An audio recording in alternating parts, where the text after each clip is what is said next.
Стапката на инфлација се поблиску до 20%. Статистика измери нов рекорд. Растот најмногу се должи на поскапувањето на храната, односно на основните производи чии маржи всушност се ограничени до крајот на годината, но и на растот на цената на енергенсите. Најголемо поскапување за период од една година има кај лебот, потоа кај маслото за јадење, млекото, јајцата, сирењето, следи шеќерот, овошето, зеленчукот. Синдикатите пресметаа дека 3 минимални плати не се доволни за да се покријат основните трошоци за живот во месецот. Синдикалната кошница во септември надмина 50.000 денари.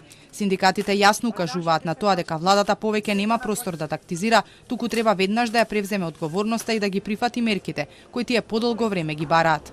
Неопходно е покачување на платите согласно инфлацијата, но и според синдикалната потрошувачка кошница.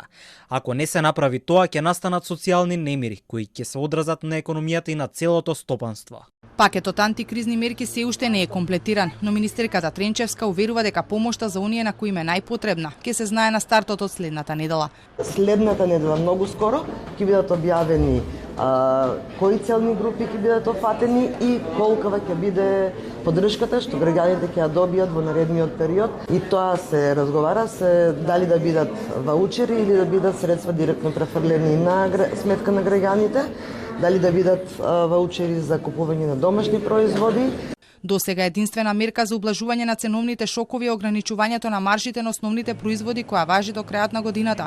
Иако се покажа дека ваквото ограничување не помогна многу за да се спречи покачувањето, владата вчера донесе иста таква мерка со која ги ограничи маржите и во трговијата на мало и на големо, но овој пат на млечните производи. Експертите досега многу пати алармираа дека треба да се замрзнат цените, но според дел од бизнисмените не може да се каже дали ваквата мерка ќе даде резултати, затоа што земјава е увозно зависна.